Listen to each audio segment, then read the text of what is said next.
guys, welcome back to my channel. This is Anastasia here with this week's Teen Mom Recap. So, how are we feeling about the super dark barbecue sauce lips that I got going on today? I think that they came out a little darker than they thought they were. I've had that lip kit for a long time and I forgot how dark it comes out. I feel like this color is kind of hard to pull off, and if you make like one little mistake, then it's really visible.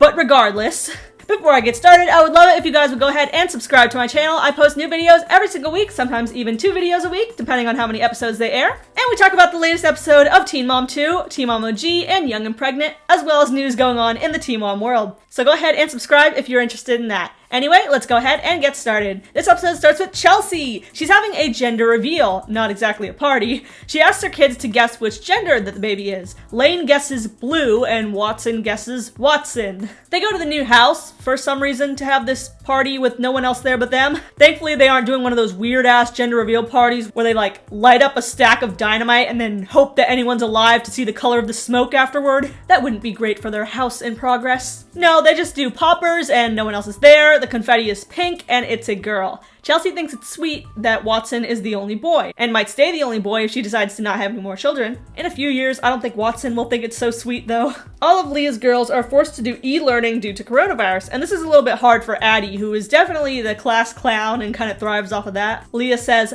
"I'm your teacher and principal now." Addie's like, "No you're not," and then tells her to be quiet, Mom. Ooh, this is gonna be fun. How long until Leah starts calling the school district begging them to reopen? Nova's birthday is coming up, and Brianna wants to do a TikTok themed party. Not too sure what that would look like since TikTok is an app. Like, that's as weird to me as like saying that you're gonna have a Facebook party or a Twitter party. Devon and his family might come, but she's not planning on talking to them at all if they do show up. That's not awkward at all. What are you gonna do, just break into a TikTok dance whenever they come up to talk to you?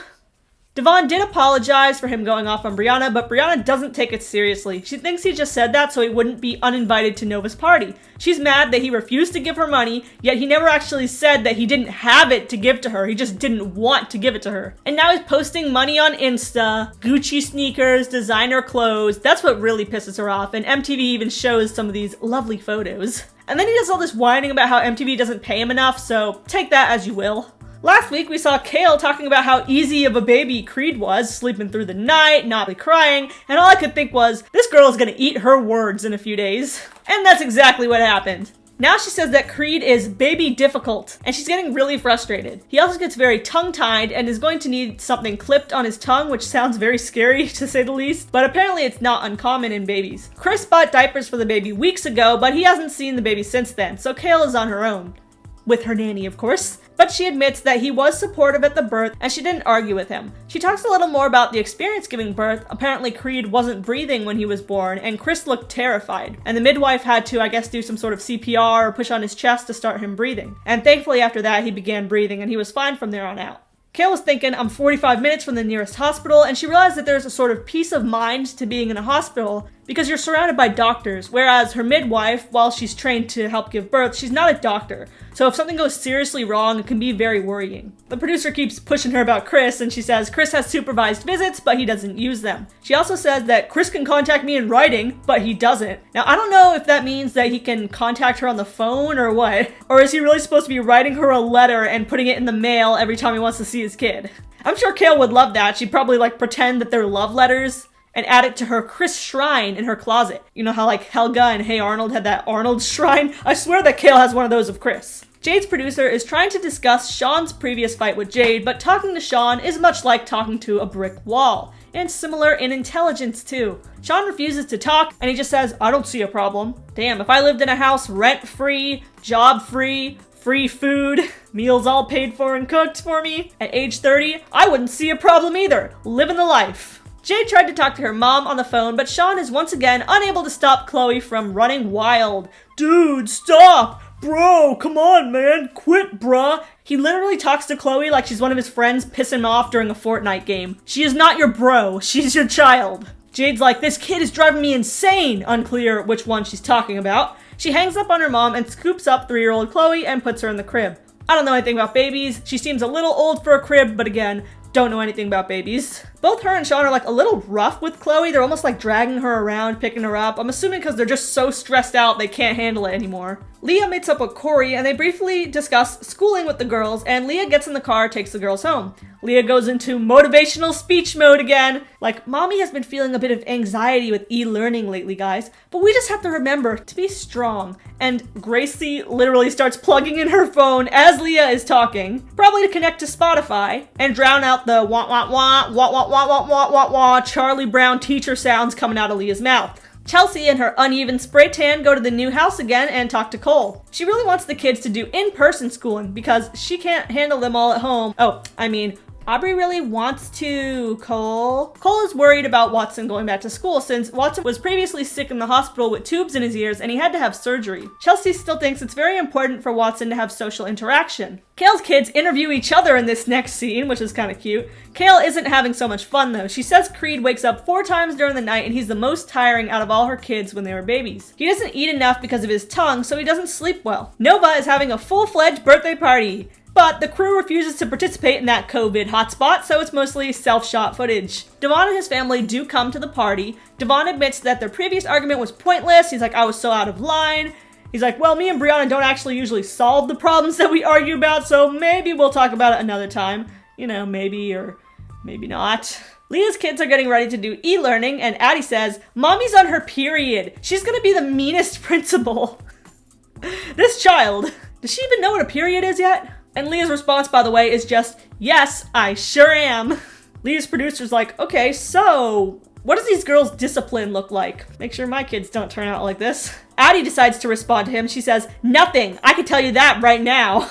I swear Addie is more self-aware than Leah. Leah says, I'm gonna call your dad Addie, which just provides even more evidence that she herself can't discipline her kids to save her life, and she just calls their dads to do it. So Jeremy answers the phone, she says, this is Leah calling from the School of Excellence. I have a naughty student here, Jeremy.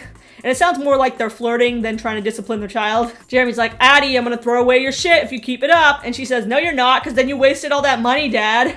I really hope that Leah and Jeremy enjoy the next 3 to 4 years that Addie has with this attitude before it's suddenly not cute anymore. Sean, Jade, and Christy arrive at a restaurant to celebrate Chloe's birthday. By the way, it appears that as soon as this crew arrives, this dude who was sitting chilling at the restaurant immediately packs up and leaves like, nope, not on this fine Tuesday afternoon. They all sing happy birthday to Chloe, and then they talk about when's the best time to start putting her in pre-K. Jade doesn't want to have to pay for a place when Sean's at home to watch her for free, and he sure ain't doing anything else.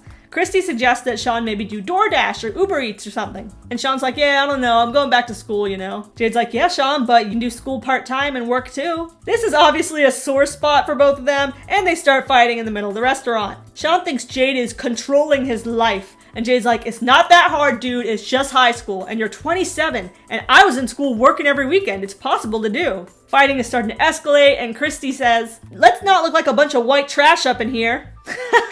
You're about 2 seasons too late on that, Christy. Jade's like, go to hell, Sean. Sure, I'll save you a seat, Jade.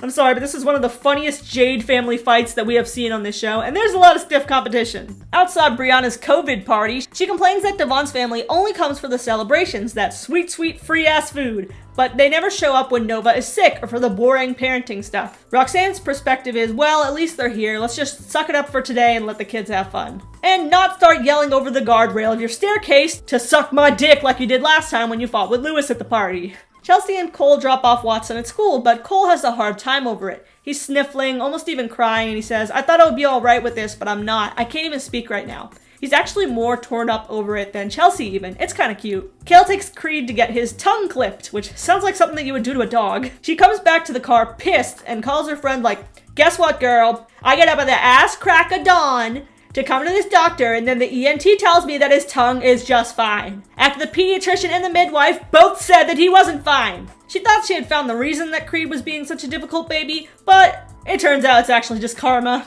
Next is Leah. To no one's surprise, Addie is having a hard time settling down for e-learning. She really wants to see her friends. Allie is actually glad for the e-learning because she gets to wear her sweatpants, as she says. Leah takes all the girls outside to chat about the pros and cons of e-learning. And oh god no, she's spewing the motivational quotes again. And unfortunately, they're not in the car, so the only means of escape is jumping down into that lake. Gracie appears to seriously consider doing that. Jade is fed up with Sean. She goes off to the side with her mom and she totally unleashes everything that she's been holding in. Turns out that Sean just not doing drugs isn't enough anymore. You also gotta have a job. So here's what she says. Oh, he can't get his GED and have a job at the same time. Shut up, Sean. I went to school while working every weekend. I was exhausted and I had no help. And he could only handle 2 days a week of some BS GED school? Christy says, not everyone is as smart as us, Jade. I'm just gonna let y'all sit on that one. It's not about being smart, Mom. He's just lazy. Jade is clearly having the onset of an anxiety attack here. She's just completely spilling every last bit of tea because she can't hold it anymore. And she's like not even able to stop talking. She's super manic. He just watches me sit and cry at home because I'm so exhausted. No one supports me. I've gotten treated like shit for years by Sean. All my friends are like, leave him already, please. I don't want to take care of a 30-year-old grown man every day for the rest of my life. He talks about my weight, he calls me names, and I want him out of my house. Tell me